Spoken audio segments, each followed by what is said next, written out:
think all of us are still trying to recover from it. So yeah, that's how things Well, stand at the moment. I'm I was about to message you like yesterday and tell you that, you know what, it's going to be a little bit difficult to do this live, and because it's, I mean, even if you've not, like, I have interacted with Rishiji and with Irfan, and Irfan Khan, just him leaving was first of all a big loss for all of us. I mean, for the entire world. And then Rishiji, who was such an amazing, amazing human being. I mean, we all know he's a great actor, but what an amazing human being, really. And Mm, I was completely shattered. And I wanted to call you, message you yesterday, Anuj, but somehow this morning I gathered strength to say that, that, and this was what Rishiji's spirit was.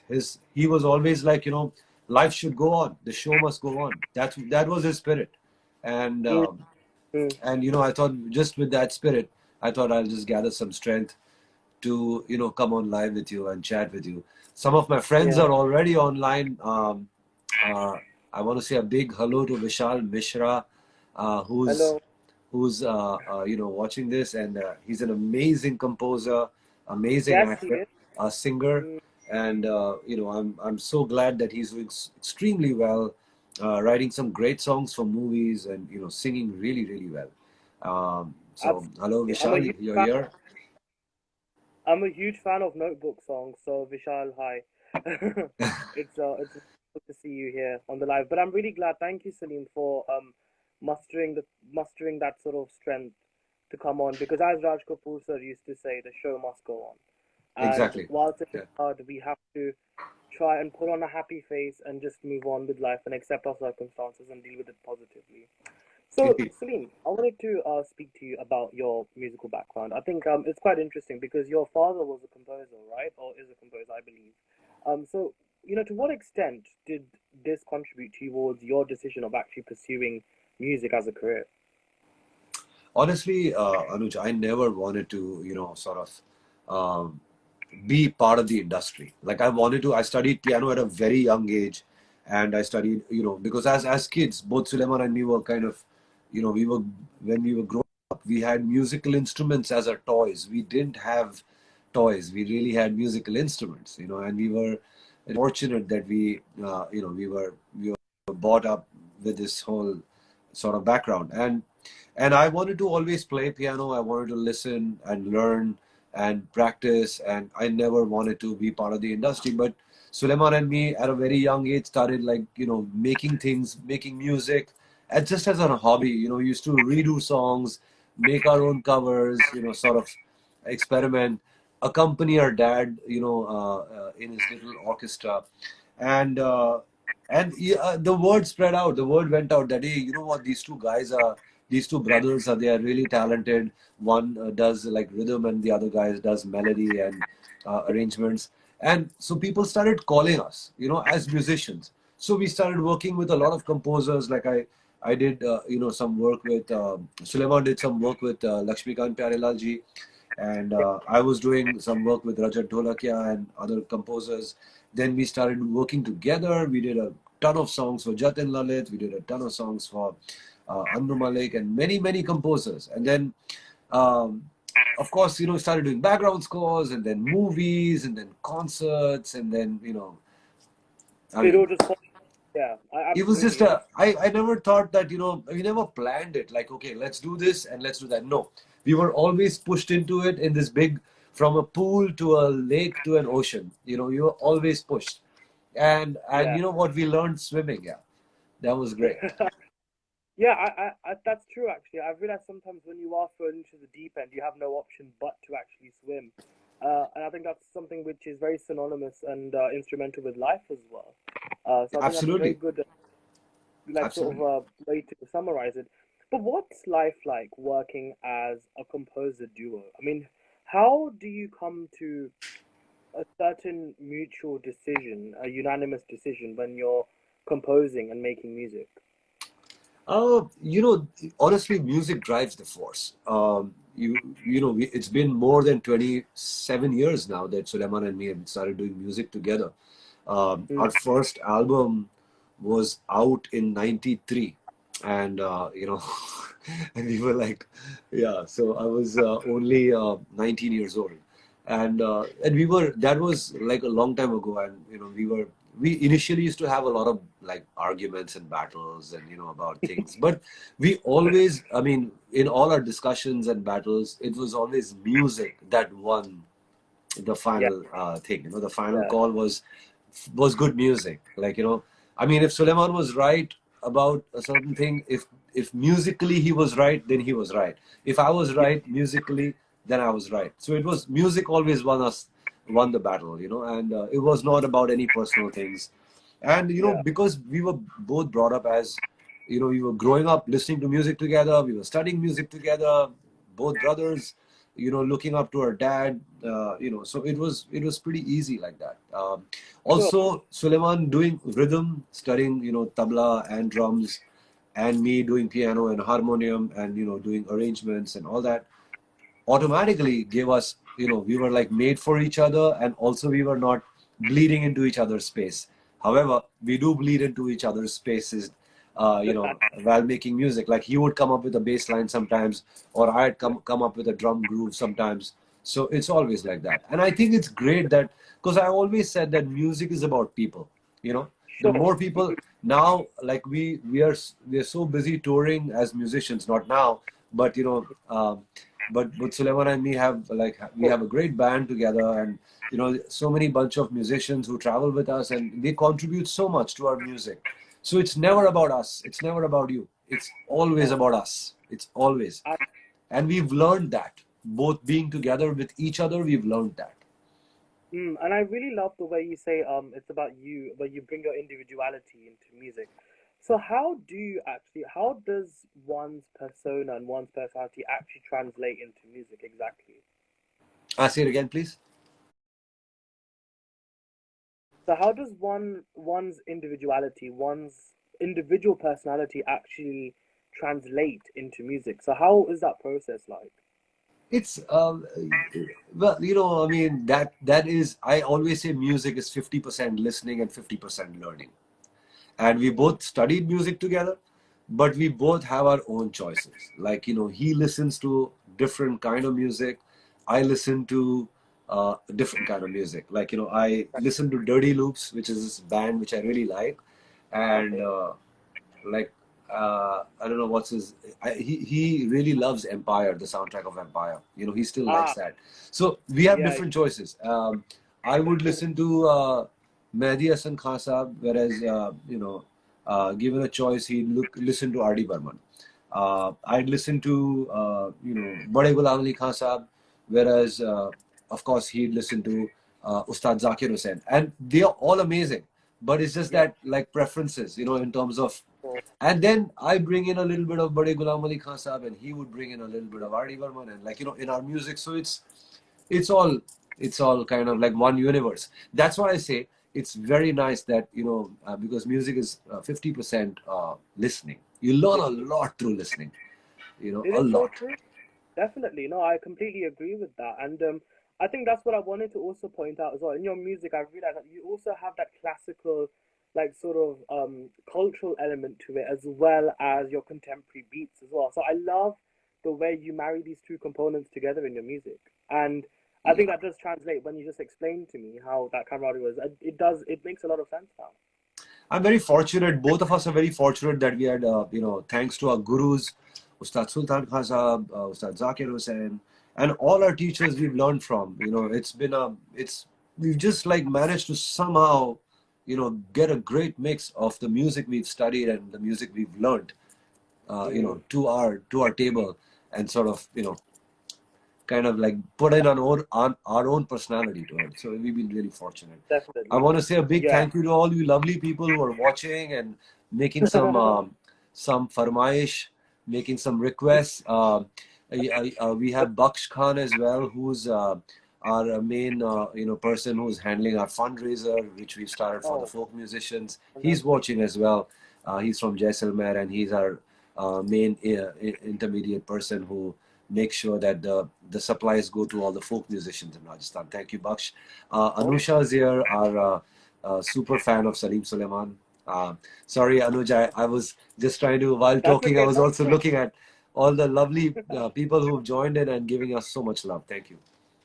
no, absolutely. By the way, you're from Gujarat, right? No, I was born and brought up in Bombay, but my roots are from Kutch, Gujarat. Yeah, so like my forefathers are from there. Oh, wonderful. So Gujarati average है कि નથી આવડતું? અરે બિલકુલ આવડે છે મને. મને તો લખવા આવડે Very છે, good. ભણવા આવડે છે. હા. I I can get read, really write happy. Gujarati. लेकिन my Gujarati थोड़ी weak, because I don't speak every day Gujarati. Yeah. And this singer who travels with us, Bhumi Trivedi, like she Oh, works okay. with us a lot. So kabhi kabar I kind of speak to her. Sometimes I start talking to her in Gujarati just to brush up on my Gujarati. But it's when you don't have someone to talk to every day, then it does get rusty. Well, you got me now, so I'll talk to you in Gujarati every day. That's fine. Don't worry. मैं आपको अच्छी तरह से train करूँगा कि आप पक्का मतलब ऐसे बोलेंगे कि मतलब you were speaking it from the start. So don't worry You're about. Anuj, you're from London, right? I am from London. Let me take Yes. a guess. Wembley? Oh God, no. I'm from East London. Oh, okay, fine. Sorry.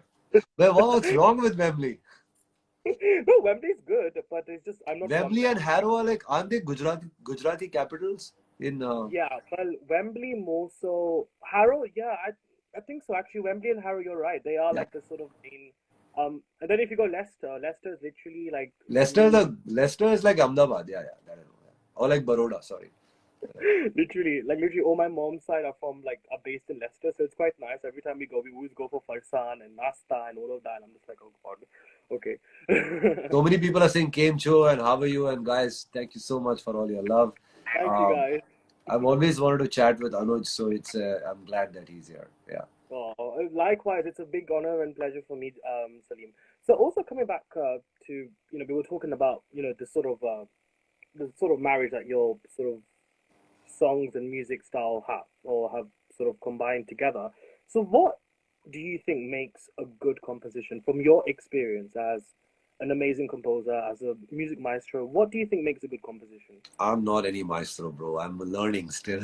I'm a I'm a student of music, and I want to remain that always. I'm not a maestro at all. Um, I think as a musician, I would say I've always tried to hear a good song. And as a composer, me and Suleiman have always wanted to make a good song rather than a hit song. I and we've always tried that. I feel I personally and I genuinely we've been successful that when you try to make a good song, it always if it turns out good, it always becomes a hit. But if you Mm, try to make a hit song, you will always miss. Most of the time you miss. And what's a hit song? I mean, it may be a hit for like 3 months, 4 months, and then maybe it'll start falling and dipping, because trends change. But a good song will always be a hit song because it'll be timeless. It'll have that melodic content. It'll have that soul. It'll have that power. Maybe the devotion. Maybe the element that will really touch you. It'll go on for a long time, and that, in my opinion, is a hit song. that's a very good distinction that you've made there because there's a difference between making a hit song, which is has a good sort of reception, initial reception, versus one which is there for posterity, which will last for a long, long time. And I think that's a very interesting distinction you made there. Yeah, I feel like, I've always thought, but also having said that, a lot of composers, try to, when they're writing a song, you know, just trying to be different, sometimes make it so complicated that, a common man is not very, comfortable singing it. So that is something, I mean, you have to understand that जो कहते हैं कि गाना वो होता है जो लोग गा सके. हाँ बिल्कुल. गाना वो होता है जो लोग गा सके. If you make a song where you kind of like get people to be, it's a simple melody which people like, I mean, shukran Allah wa alhamdulillah, shukran Allah. Even a common man can sing that song. It's not a very complicated melody. It has a very sing along quality. Mm. and yeah, I mean, नजरों से नजरें मिली तो जन्नत सी महकी फिजाएं लब ने जो लब छूए. So these are simple things, like it's a simple song. Then you make it pretty by like adding chords and like ऐसी अपनी मोहब्बत ऐसी रूही इबादत हम पे बर्बाद हो जाओ. So these things are, Yeah. I mean, it's a simple melody, and you just made it prettier by like adding cool chords and stuff like that, and that's why a little bit of some kind of artistic elements to your music can always sort of widen the horizon for the listener. Mm. That is, first of all, thank you so much for playing that. That was incredible. I think that just probably made this live amazing. I mean, just thank you so much for playing such, you Oh, know, thank you. My pleasure. And thank I mean, a lot of times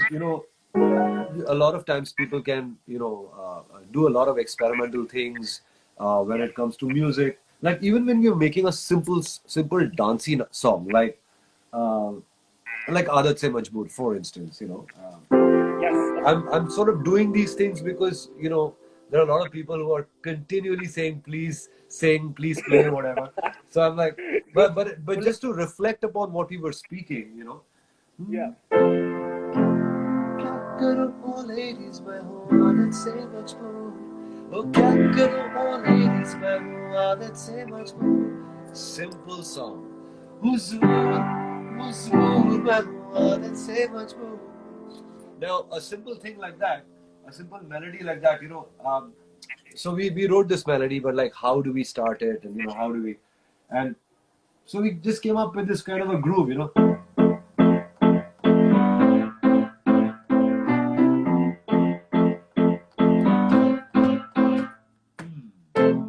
Love it. So, like, things like that. And sometimes when you're developing a song, there's no rule. Yeah. If you keep Mm, your mind open to things, sure. it's great. Like, I mean, um, yeah. So, and then this song, like in terms of harmonies and in terms of changes,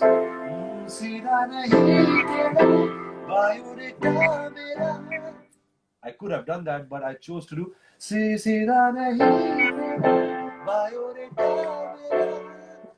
Yeah, these things happen because of your studies. You've studied a little bit of music and studied a little bit of chords. You want to put in your knowledge in your music, and that's always Mm, a good thing. If you try to no, restrict that, then you don't feel happy, satisfied completely. no. It'll always haunt you that "Kash main ye kiya hota." I wish you had done it. Uh, So, and as yeah. long as you have a pretty simple melody, as long as you have ladies versus Ricky Bell, sort of the film, kind of elements in the song, you can play around with these things. For the listener, it always becomes like a earworm when they listen to all these things. It makes things cooler. And that's a good point as well to make because I feel like sometimes you have to sort of. So what is it like when you get approached for composing for a film or a production or anything like that? Do you have to follow a certain brief to make that music, or do you just do it by instinct? No, no, no. It's important you follow the brief. Remember, if you are a film composer, and you're working on a movie, it's very, very important that you have to be true to the film and the screenplay and the characters and whatever. I mean, you can't just like suddenly write a song out of the blue and like push it in the film. It's happening a lot these days, and we can talk about that as well as a separate topic. Like I see a lot of these remakes happening, and a lot of these. Too I mean, much. I'm like done with that. If you have purpose to make a remake, one can understand. Mm, It's you can't just throw in a Masakali anywhere. If let's say you're remaking Delhi 6, maybe you want to call it Delhi 7 or Delhi 8, and it's a continuation from where Abhishek Bachchan and Sonam Kapoor left, and maybe it's a story which is of the same Delhi Mohalla, and it's there has to be some connection. You can't just throw in like that. So yeah, yeah, I exactly. mean, but anyway, given your question was when you're working on a film, you got to be true to the film. You can't just like write a song out of nowhere. I mean, I remember when we were working on Rab Ne Bana Di Jodi, I literally, when I knew about the story, I actually went to Amritsar. I stayed there for a couple of days. I wanted to go. I'd never been to the Golden Temple.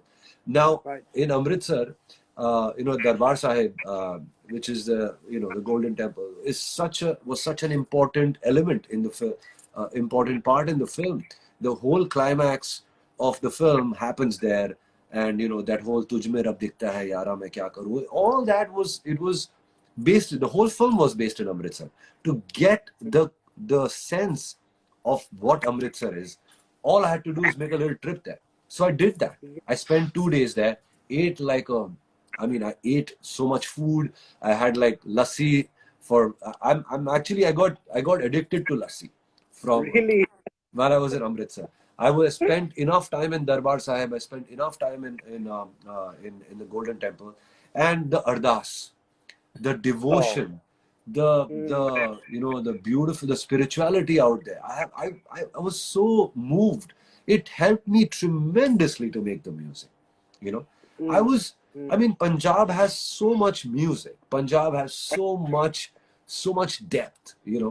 But this Exactly. story was a simple story which was based in Amritsar, and I had to just capture the spirit of Amritsar of the main character, Suri Wow. and Tani, and that's why it was very. तुझे रब दिखता है यारा मैं क्या करूं तुझे रब दिखता है यारा मैं क्या. It is very simple. तू ही तो जन्नत मेरी तू ही मेरा जुनून तू ही तो मन्नत मेरी तू ही रूह का सुकून तू ही आँखियों की. It's got a very simple, calm melody, and this is what I felt when I was in Amritsar.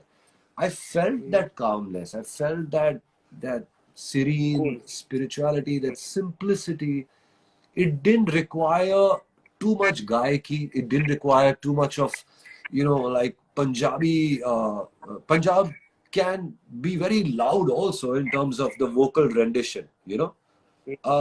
But this film didn't require it. This film required something which is very intimate, Oh, very spiritual yes. and intimate. And I had to capture that. And for that, I Yeah. felt like it was nice to go to Amritsar to just feel the vibe of the city. And it was great. It's fantastic.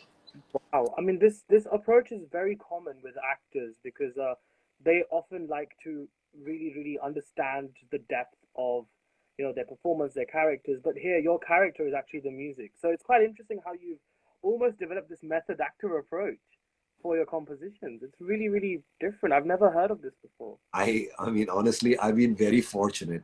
I'm nothing. Suleiman and me are just students of music. We are Mm, very fortunate that we, got a great opportunity to work on some really good films, and mm, we were very honest with our art and very honest with our approach to do this. I don't know whether today people can make a movie like that, which has the simplicity and the sincerity of these yeah. characters. And I mean that it was about, of course, a decade ago. I know that a lot of while I've been talking, and while we've been talking, a lot of people have joined in again. I want to say another thank you to all you lovely people. Vaibhav Mota, dear friend, has joined in as well, and Cool. yeah, it's. I've been fortunate. Like even Chuck Day, we were fortunate that we worked in such a lovely film. There were a lot of Yeah. hurdles for Chuck Day also, but we somehow managed to go through it. So yeah, Yeah. compositions for movies is a very special thing. You have to value that you're a film composer and not just a composer. You have to follow Oh, the spirit of the film. that if I was writing a magazine article, that would be my strap line. I think that what you just mentioned there is beautiful. And I think I'm sure that a lot of other people who aspire to be film composers and you know venture out into the musical field will value that statement a lot. I think one thing I just want to say, because I'm communicating with you, I absolutely love the background score of Love Article, the first Love Article. Oh, thank you. still strikes a chord with me. I mean, especially the you know that scene where Saif Ali Khan is running, I know you're to get going to to say that. I know you'll say that. Yeah, yeah. that That's that very. even that music where he's obviously chasing Giselle Montero in the first sort of flashback moment. There's that Yes. sort of piano. Oh, I'm a huge fan of that. I mean, Thank you. just as a little aside, could you play maybe a little bit of Lavachkal background score, please? I think it would just make this literally a top up. You know, Anuj, quite honestly, I don't remember that theme. I know it was really special, but because I played all these songs just now, suddenly it's just gone off my. I'm not sure what it was. But let me tell you a little bit about Love Ajkal. The reason why Yeah. I'll say a little bit is that I'll talk about this is because this is very important for a lot of people who are approaching score. A background score, knowing the art of background score is first knowing where not to play. Everybody knows where to play. Everybody Mm. knows there is a scene, there's a character, it's a love scene. Let's do let's play a piano or a guitar or bring in some orchestra or do some voice or but try and first not do music and just see how that scene is without any music. Feel Mm. the silence. Silence is music. If you know where not to do music, you are a genius. That's the key. I got you know why this background score of Love Ajkal shines is because it has very less music. There are a Mm.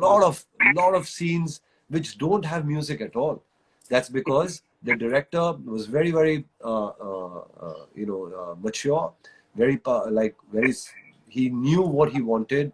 Imtiaz Ali and the characters Deepika, Saif, they whatever chemistry they had in between, they had an amazing chemistry as characters, and they've sometimes you don't need music. You know, a lot of times we just throw in music for no reason, and it kills the silences, it kills the moment, you know. And I think what really worked in Love Ajkal was that there was no less music, and that's why when the music came in, it had its pace, it had its importance, it had a purpose. Music should have a purpose. Background score should have purpose. That's incredible. I think that's a very good point there, especially for a lot of composers today, like you said, who are so busy just recreating classics just to get that, attention immediately. I mean, it's getting a bit out of hand now, I think. And to what extent do you think this whole trend will last for? I mean, is it a long-lasting thing, or do you think it'll end soon? You mean this remake trend?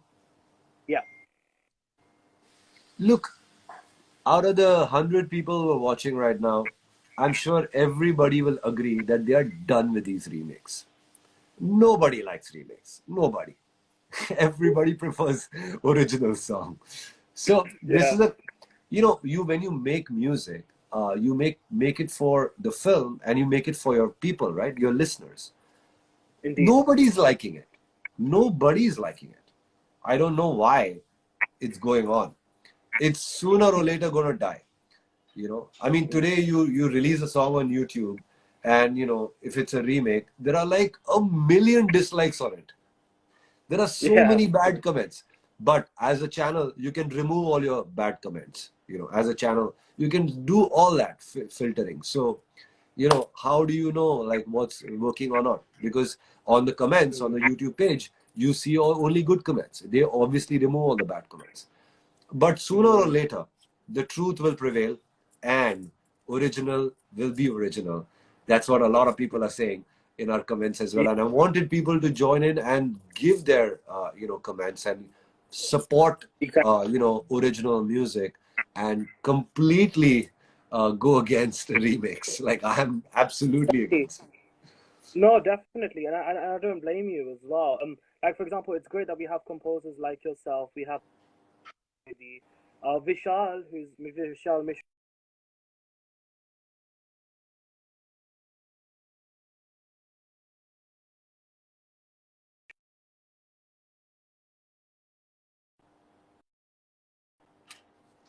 Sorry.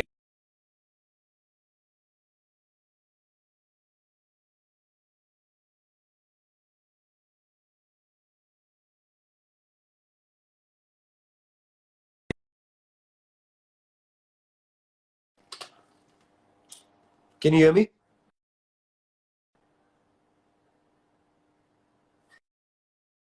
I can't hear you.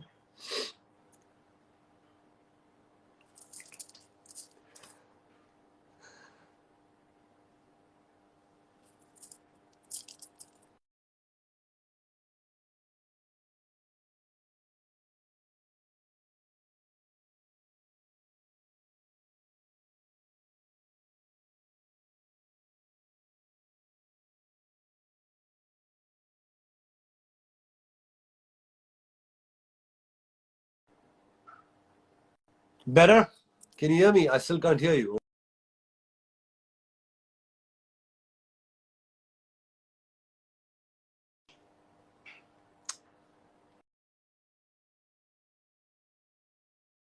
Again, sorry about that, guys.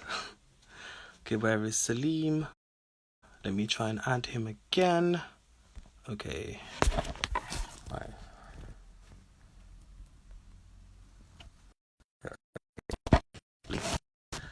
Okay, so I've sent my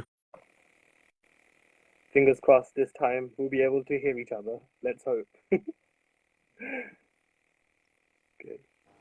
Hello.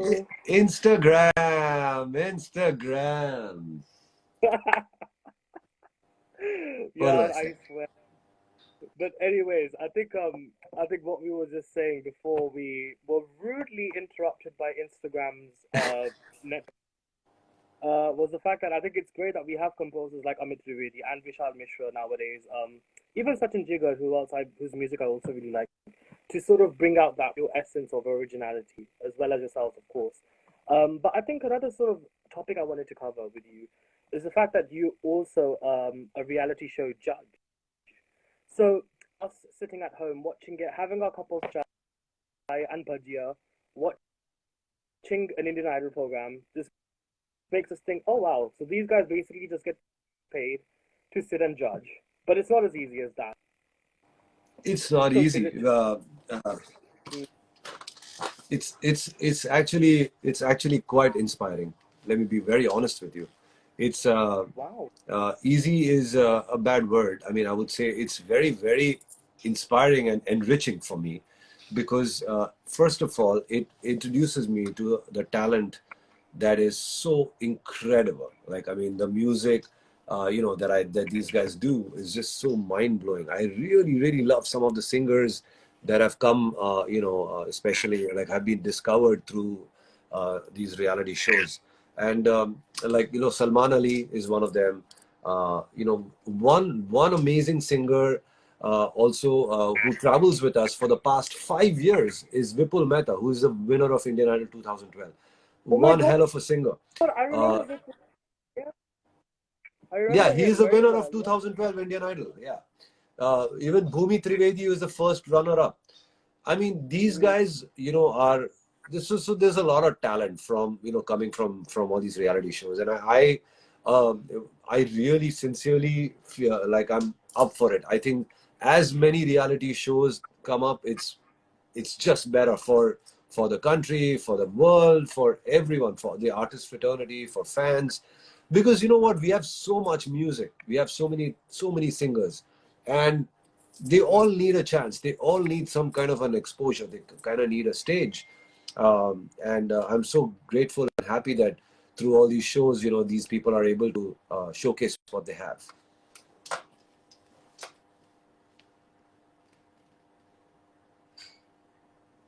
Shit, man, I can't hear you again. Oh God.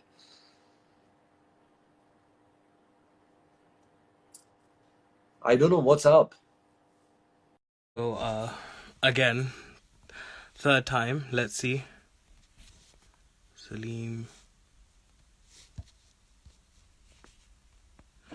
Okay. Hopefully, I've not. I'm hoping that this time we do connect. It's so unfortunate that this whole life has to be in installments. But sorry about that, guys. Um, Hopefully, let's see.